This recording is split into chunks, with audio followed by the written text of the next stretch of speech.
Okay, so we just left off with my reading of Poor Things, and this next part. You make that sound like murder, Baxter. But the bodies in our dissecting rooms have died by accident or a natural disease. If you can use their undamaged organs and limbs to mend the bodies of others, you will be a greater savior than Pasteur and Lister. Surgeons everywhere will turn a morbid science into immediate living art. If medical practitioners wanted to save lives, said Baxter, instead of making money out of them, they would unite to prevent diseases, not work separately to cure them. The cause of most illness has been known since at least the 6th century before Christ, when the Greeks made a goddess of hygiene, sunlight, cleanliness, and exercise, McCandless. Fresh air, pure water, a good diet, and clean, roomy houses for everyone, and a total government ban on all work which poisons and prevents these things.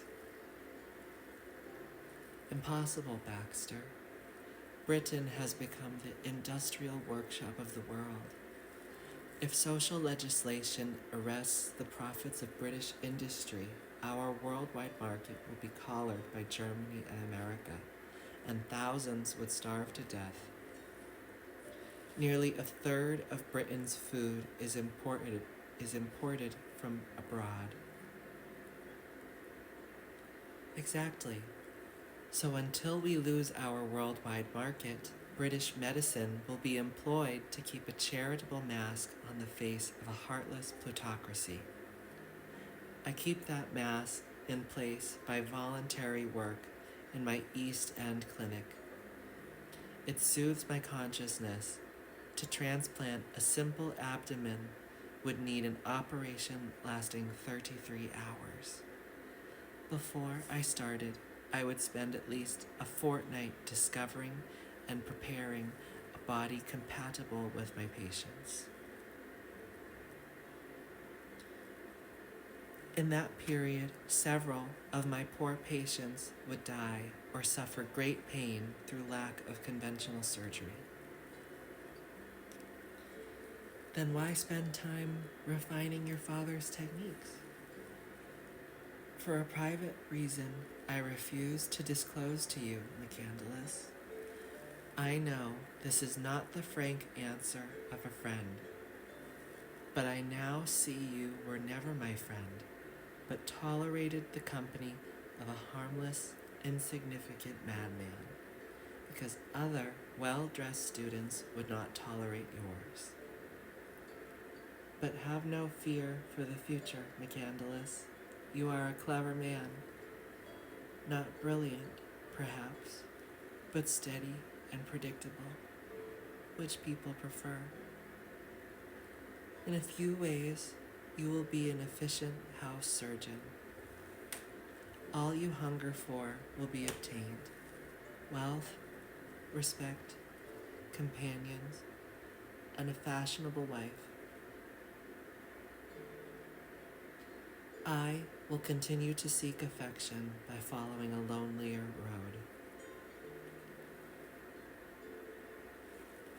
While speaking, we had re-entered the house and climbed again to the dim lobby where the 5 dogs sprawled upon Persian rugs. Sensing their master's hostility, they erected their necks and ears and pointed their noses at me, then grew as still as dog-faced sphinxes. In the stairwell above, I sensed, rather than glimpsed, a head in a white cap staring down over the banisters of a landing, perhaps an ancient housekeeper or maidservant. Baxter, I whispered urgently. I was daft to say these things. I promise I did not mean to hurt you. I disagree. You did mean to hurt me, and have done so more than you intended. Goodbye.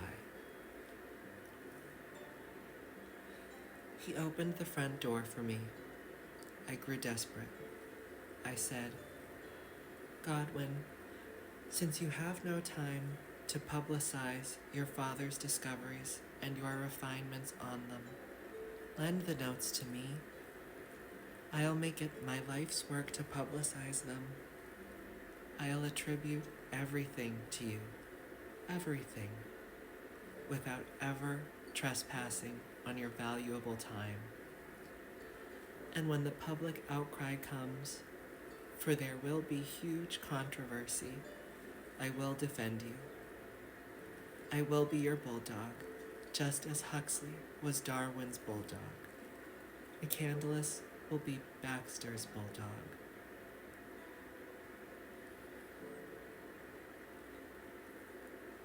Goodbye, McCandless, he said, inflexibly, and the dogs were growling, so I let him usher me onto the doorstep where I pled.